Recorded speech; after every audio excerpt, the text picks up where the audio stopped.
இந்த 12 ராசிகளுக்கும் ராகு கேது பயிற்சி என்ன மாதிரி யோக பலனை கொடுக்கணும்னு பார்க்கறதுக்கு முன்னாடி இந்த ராகு கேதுனா என்ன அப்படின்னு பார்க்கும்போது இது நிழல் கிரகம், சாயா கிரகம் அப்படின்னு சொல்லுவாங்க. இந்த நிழல் கிரகம்னா என்ன அப்படின்னா மற்ற கிரகங்கள், அதாவது சூரியன், சந்திரன், செவ்வாய், புதன், குரு, சுக்கிரன், சனி, இவங்கெல்லாம் வலசுழியாக ஆன்டி கிளாக் வைஸாக ஒவ்வொரு ராசியும் நகர்வாங்க. ஆனால் இந்த ராகு கேதுக்கள் மட்டும் இடசுழியாக ஆன்டி கிளாக் வைஸில் நகரக்கூடிய ஒரு அமைப்பு அதிகமாக இருக்குது. காரணம் என்னன்னு கேட்டிங்கன்னா, இந்த சாயா கிரகங்கள் சொல்லக்கூடிய இந்த ராகு கேது ஒரு வாழ்க்கையில் செய்யக்கூடிய அல்லது முன் ஜென்மத்தில் செய்யக்கூடிய நன்மைகள் தீமைகளை பொறுத்து ஜாதகத்தில் அமைகின்றன. அதே போல் கோச்சாரத்திலும் இந்த ராகு கேதுக்களுடைய பெயர்ச்சி மிகப்பெரிய ஒரு மாற்றத்தையும் ஒரு பெரிய ஒரு எதிர்காலத்தையும் இல்லை பெரிய அழிவையும் நோக்கி நகரக்கூடிய ஒரு பெயர்ச்சியாக கண்டிப்பாக இருக்குது. இப்போ பார்த்தீங்கன்னா நிறைய பெரிய செல்வந்தர்கள், முக்கியமாக வெற்றி பெற்றவர்கள், பெரிய தொழிலதிபர்கள், சாதனையாளர்களுடைய ஜாதகத்தில் போய் பார்த்தீங்கன்னா இந்த ராகு கேதுவால தான் இந்த சாதனைகள் நடக்கும். அதே போல இந்த ராகு கேதுக்களுடைய தசாபுத்தி காலகட்டத்தில் தான் பார்த்தீங்கன்னா ஒரு மனிதன் மிகப்பெரிய உச்சத்துக்கு வரான். அது பார்த்தீங்கன்னா நிறைய நஷ்டங்கள் பட்டு பெரிய ஆளாகிறதுக்கான வாய்ப்புகளும் உண்டு. இல்லை எந்த கஷ்டமே படாமல் ஒரு உச்சத்தை அடையக்கூடிய ஒரு வாய்ப்பையும் இந்த ராகு கேதுக்களே கொடுக்கின்றன.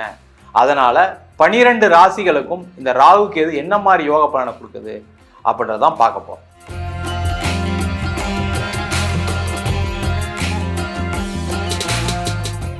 கடக ராசி அன்பர்களுக்கு ராகு கேது பயிற்சி பலனை பற்றி இந்த வீடியோ டீட்டெயிலாக பார்க்க போகிறோம். கடக ராசி அன்பர்கள் அப்படின்னு சொன்னாவே வரக்கூடிய நட்சத்திரங்கள் புனர்பூசம், பூசம், ஆயில்ய நட்சத்திர அன்பர்கள். இந்த கடக ராசி அன்பர்களுக்கு வருகின்ற மே மாதம் 18ஆம் தேதி திருக்கணித பஞ்சாங்கப்படி உங்கள் ராசிக்கு 2ஆம் இடத்தில் கேதுவும் 8ஆம் இடத்தில் ராகுவும் பயிற்சியாக போகிறார். இதில் பார்த்தீங்கன்னா நிறைய பாசிட்டிவ்ஸ் இருக்குது, சில நெகட்டிவ்ஸ் இருக்குது. என்னென்னது டீட்டெயிலாக பார்ப்போம். இந்த கடக ராசி அப்படின்னு சொன்னாவே அந்த அஷ்டம சனியில் ஒரு கடன், ஒரு நோய், இல்லை பிரிவினை, இல்லை ஒரு பெரிய அவமானம், இல்லை ஒரு ஏமாற்றம், இந்த 5 இல்லாத கடகராசி என்பவர்கள் யாருமே கிடையாது. இது இருக்குது அப்படின்னா நீங்கள் எல்லாம் மெசேஜ் பண்ணலாம், கமெண்ட் பண்ணுங்க, இல்லைனாலும் கமெண்ட் பண்ணுங்க, தப்பு ஒன்றும் கிடையாது. ஏன்னா அந்த அளவுக்கு பாதிப்பு கடந்த 2.5 வருஷத்தில் நிறைய பேருக்கு நடந்திருக்கு. நிறைய ஜாதகங்கள் பார்த்துருக்கோம். அதனால் பார்த்தீங்கன்னா நிறைய பேர் வருத்தத்தில் இருக்கீங்க. நம்பிக்கை துரோகம் பார்த்தீங்கன்னா உங்கள் கூடயே இருந்திருப்பாங்க, நம்பிக்கை துரோகத்தை ஏற்படுத்தியிருப்பாங்க. அது உங்கள் கணவராக இருக்கலாம், உங்கள் மனைவியாக இருக்கலாம், உங்கள் பார்ட்னராக இருக்கலாம், உங்கள் கூட பிறந்தவங்களாக கூட இருக்கலாம்.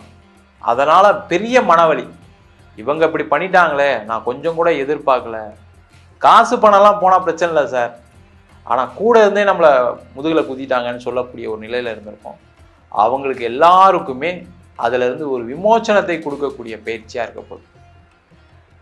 இந்த 8ஆம் இடத்துல ராகு வரும்போதுன்னு கேட்டிங்கன்னா திடீர் அதிர்ஷ்டங்கள், திடீர் யோகங்கள் வரும். ஆனால் அந்த திடீர் அதிர்ஷ்டம், திடீர் யோகத்தையே நம்பி வாழ்க்கையை வாழாதீங்க. அவன் முக்கியம் தான். சார் அதெல்லாம் தெரிஞ்சு போச்சு சார், எனக்குலாம் அதிர்ஷ்டம் கிடையாதுன்னு. அஷ்டம சனியில் நாங்கள் பட்டப்பாடு எனக்கு தான் தெரியும். ஒழுங்காக வேலை செஞ்சதுக்கே சம்பளம் கொடுக்கல சார், ஒழுங்காக வேலை செஞ்சதுக்கே எனக்கு ப்ரொமோஷன் வரல சார், பிஸ்னஸ் விழுந்து விழுந்து பண்ணேன், பணம்லாம் அவுட்ஸ்டாண்டிங் வெளியில் இருக்குது, நிறைய பேர் பணம் கொடுக்காம ஓடி போயிட்டான், நான் கடன் கொடுத்துட்ருக்கேன், இப்போ எல்லாருக்கும் வட்டி கொடுத்துட்ருக்கேன், நான் நேர்மையாக இருக்கும்னு நினைக்கிறேன். ஆனால் நான் கொடுத்தவங்களாம் யாருமே ஒரு வார்த்தை கூட ஃபோன் பண்ணி நாளைக்கு தரேன் நாளைக்கு தரேன்னு சொல்லுவாங்க. நான் தான் ஃபாலோ பண்ணிக்கிட்டே இருக்கேன், எல்லாம் ஃபோன் எடுக்க மாட்டேறாங்க, நான் ஃபோன் எடுத்து பதில் சொல்லிக்கிட்டு இருக்கேன்னு சொல்லக்கூடிய நிலையில் இருக்கக்கூடியவர்களுக்கு அந்த வரவேண்டிய பணம் எல்லாமே கண்டிப்பாக வரும். நிறைய வாய்ப்புகள் திடீர் அதிர்ஷ்டங்கள் மூலம் வரும். அதை பயன்படுத்துங்க. அதை பயன்படுத்தும் போது என்ன ஆகும்னா உங்களுடைய பொருளாதார நிலை ஒரு சமநிலைக்கு வரும். அந்த சமநிலைக்கு வரும்போது தேவையில்லாத திருப்பி கடன் வாங்கக்கூடாது. ஏன்னா 2.5 வருஷம் நஷ்டம் சார், அதை எப்படியா சரி கட்டணும், அந்த வேலையை மட்டும் செய்யக்கூடாது. இந்த ராகு என்ன பண்ணுவார்னா ஒரு பெரிய அதிர்ஷ்டத்தை கொடுத்து திருப்பியும் அந்த அதிர்ஷ்டத்தை திருப்பி வாங்கிக்குவார். அதுதான் ராகு பகவானுடைய வேலையை. நீங்கள் கரெக்டாக பயன்படுத்திட்டீங்க அப்படின்னா அந்த பிரச்சனை வராது. இல்லை நல்ல வந்துட்டு இருக்கு, திருப்பி நிறைய வரும், எப்படியாவது நம்ம கடனை அடைச்சிடணும், எப்படியாவது நம்ம லாபத்தை சம்பாதிச்சுன்னு நினைக்கிறது இயல்பு. ஆனால் அது ராகு பெயர்ச்சி 8ஆம் இடத்துல செய்யாது. உங்களுடைய இப்போ இம்மீடியட்டாக இருக்கக்கூடிய கஷ்டம் என்ன? கடன் பிரச்சனையே கடன் தீருங்க. சொத்து ஏதாவது கடன் வாங்கிக்கலாம், கடனை கட்டுங்க. ஹவுசிங் லோன் பெண்டிங் இருக்கா, கட்டுங்க. இது எல்லாமே செய்யலாம், தொந்தரவு வராது. இல்லை நான் புதுசாக கம்பெனி ஆரம்பிக்கிறேன், புதுசாக ப்ராடக்ட் ஏதாவது பண்ணுறேன், புதுசாக பிஸ்னஸ் பண்ண போகிறேன், புதுசாக நான் வேலையிலேருந்து பிஸ்னஸ் பண்ண போகிறேன், பிஸ்னஸ்லேருந்து வேலைக்கு போக போகிறேன்னீங்கன்னா கண்டிப்பாக பிரச்சனை வரும். சார் வேலை மாற்றம் ட்ரை பண்ணிட்டு இருக்கேன் சார், கிடைக்குமானா கண்டிப்பாக கிடைக்கும், உறுதியாக நடக்கும். வேலை இல்லாதவர்களுக்கு வேலை வாய்ப்பு கண்டிப்பாக வரும். ஏன்னா 2ஆம் இடத்துல கேது வரார். என்னன்னா நீங்கள் எதிர்பார்த்த சம்பளம் கிடைக்காது. அங்கே தானே சார் பிரச்சனையே. நான் எதிர்பார்த்த சம்பளம் கிடைக்கலாம், நான் எப்படி சார் லோன்லாம் கட்டுறது? அதெல்லாம் இருக்குது, இல்லைன்னு சொல்ல. ஆனால் நீங்கள் முதல்ல போய் ஒரு வேலை மாற்றம் பண்ணுங்கள், இருக்கிற வேலையை வாங்கிக்கங்க. ஏன்னா அந்த கேது பகவான் என்ன பண்ணுவார்னா கெடுத்து தான் கொடுப்பார். அப்போ கெடுத்து கொடுக்கறதுனா என்ன அப்படின்னா, முதல்ல கம்பி சம்பளத்துக்கு உள்ளே வந்துட்டு அதுக்கப்புறம் உங்களுடைய பெர்ஃபார்மன்ஸை பார்த்து அவங்களே இன்க்ரிமெண்ட் கொடுப்பாங்க, ஒரு பொசிஷன் கொடுப்பாங்க.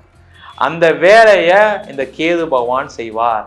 அதனால் கிடைச்ச வேலையை வாங்கிக்கிறது நல்லது, கிடைத்த பதவிகளை வாங்கி கொள்வது சிறப்பு. அதனால் ஒரு ஏற்றம் இருக்குமா அப்படின்னா கண்டிப்பாக நடக்கும். அதே போல் இந்த கடக ராசி என்பவர்களுக்கு குடும்பஸ்தானத்தில் கேது. இந்த குடும்பஸ்தானத்தில் கேது வரும்போது என்ன ஆகும்னா குடும்பத்தில் சண்டை வரும். நீங்கள் வாயை வச்சு சும்மா இருக்க மாட்டீங்க, ஏற்கனவே பயங்கர டென்ஷனில் இருக்கீங்க. ஒன்றும் நோயினால டென்ஷனில் இருப்பீங்க, இல்லை கடன் பிரச்சனைனால டென்ஷனில் இருப்பீங்க. வீட்டில் இருக்கவங்க கிட்டலாம் சண்டை போடுவீங்க, ஏதாவது ஒன்று அவங்கள குறை சொல்லிக்கிட்டே இருப்பீங்க, இல்லை ஏதாவது ஒரு சண்டை வரும். அந்த மாதிரி வந்தால் குடும்பத்தில் பிரச்சனைகள் வரும். உங்கள்கிட்ட யாரும் பேசாமல் போயிடுவாங்க, ஜாக்கிரதையாக இருங்க. சண்டை போட்டுருவாங்க அவங்களுமே. மனைவியாக இருந்தாலும் சரி, கணவனாக இருந்தாலும் சரி. இத்தனை நாள் தாங்கிக்கிட்டு இருந்தவங்களாம் என்ன நினைப்பாங்கன்னா, ஏதோ அவர் உடம்பு சரியில்லை, அவர் ஏதோ பேசுகிறாரு. ஆனால் இந்த ராகு இது பேச்சுக்கு அப்புறம் நீங்கள் பேசுனீங்கன்னா அவங்க தேர்ந்து திட்டிடுவாங்க, போயா வேலையை பாரியா அப்படின்ட்டுவாங்க. அந்த மாதிரி இருக்குது. அதனால் கொஞ்சம் கேர்ஃபுல்லாக இருங்க.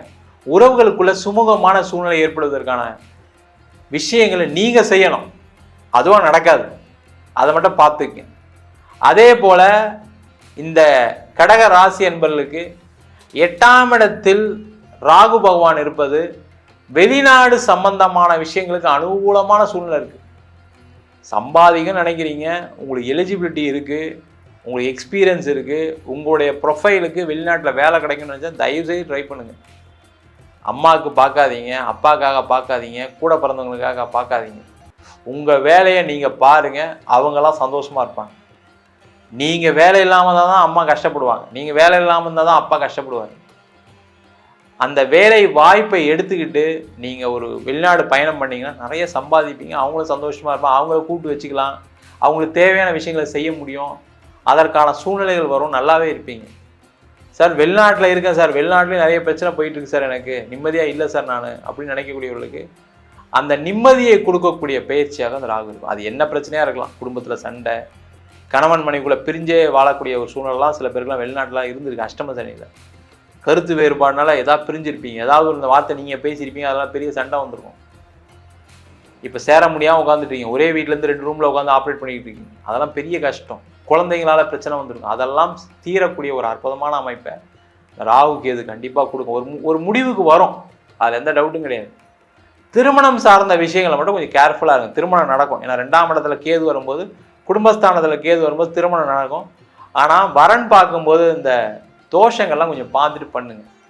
தேவையில்லாமல் வரன் வருது, 30 வயசு ஆச்சு, இதெல்லாம் ஒன்றும் பார்க்க வேணாம்னு சொல்லிட்டாங்க ஜோசியர்னு சொல்லி கல்யாணம் பண்ணிடாதீங்க. கொஞ்சம் கேர்ஃபுல்லாக பார்த்துட்டு பண்ணுறது நல்லது. ரொம்ப எக்ஸ்பெக்டேஷனோட கல்யாணம் பண்ணாதீங்க. அதே போல் இந்த ராகு 8ஆம் இடத்துல இருக்கும்போது பார்த்தீங்கன்னா எக்ஸ்பெக்டேஷன் அதிகமாக கொடுத்து அதில் ஒரு பிரச்சனையும் கொடுக்கும், ஜாக்கிரதையாக இருங்க. பிரிந்தவர்கள் கண்டிப்பாக உங்களுக்கு டைவர்ஸ் வேணும்னு நினச்சிங்கன்னா அது கிடச்சிரும். அதே போல் அடுத்த திருமணம் நடைபெறுவதற்கான வாய்ப்புகளையும் இந்த ராகு கேது பேச்சு பலன்கள் கண்டிப்பாக கொடுக்க போகுது. நம்ம சொன்ன பலன்கள் அனைத்தும் கோச்சார பலன்களே. உங்கள் ஜாதகத்தில் கூட கிரகநிலைக்கு தகுந்தாற்போல், தசா புத்திக்கு தகுந்தாற்போல் கண்டிப்பாக பலன்கள் மாறுபடும். ஜாதகம் பார்க்கணும் விருப்பப்பட்டீங்கன்னா கீழே இருக்க நம்பருக்கு வாட்ஸ்அப் பண்ணிட்டு ஜாதக பலனை தெரிந்து கொள்ளலாம். ஜாதகம் இல்லாதவங்களுக்கு சிங்கிள் பேஜில் PDF ஃபார்மேட்டில் வெறும் 99 ரூபாய்க்கு ஜாதகம் கொடுக்குறோம்.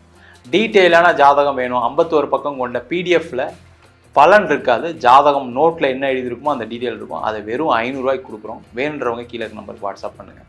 நம்ம வீனஸ் ஆஸ்ட்ரோ அகாடமியில் அடிப்படை ஜோதிட பயிற்சி வகுப்புகள், கிரகம்னா என்ன, நட்சத்திரம்னா என்ன, ஒரு ஜாதகம் எப்படி பலன் பார்க்கணும், எந்தெந்த காலகட்டத்தில் எந்தெந்த செயல்கள் நடக்கும், எந்தெந்த விதிகள் வேலை செய்யுது, அதே போல் திருமண பொருத்தத்தை எப்படி டீட்டெயிலாக பார்க்கறது, முகூர்த்தம் எப்படி நிர்ணயம் பண்ணுறது, வாஸ்து எப்படி பார்க்கறது, நியூமராலஜி படி எப்படி பெயர் வைத்து கொடுப்பது, அதே மாதிரி பிரசன்ன ஜோதிட முறைகளில் தாம்பூல பிரசன்னம், சோழி பிரசன்னம், ஜாமக்கோல் பிரசன்னம், தேவ பிரசன்னம், அஷ்டமங்கல பிரசனம் போன்ற பல பிரசன வகுப்புகள் எடுத்துட்டு இருக்கோம். ஆண் பெண் இருபாலரும் படிக்கலாம், வயது வரம்பு கிடையாது, குறைந்த கட்டணத்தில் வகுப்பு நடத்திட்டு இருக்கோம். நேரடி வகுப்பாகவும் நடக்குது, வெளியூர் வெளிநாட்டில் படிக்கிறவங்க ஆன்லைன் வகுப்புலையும் சேர்ந்து படிக்கிறாங்க. படிக்கணும் விருப்பப்படுறவங்க கீழே இருக்க நம்பருக்கு வாட்ஸ்அப் பண்ணிட்டு பயிற்சிக்கான விவரங்களை தெரிந்து கொள்ளலாம். உங்களிடமிருந்து விடைபெறுவது வீனஸ் பாலாஜி. சர்வஜனா சுகினோ பவந்து.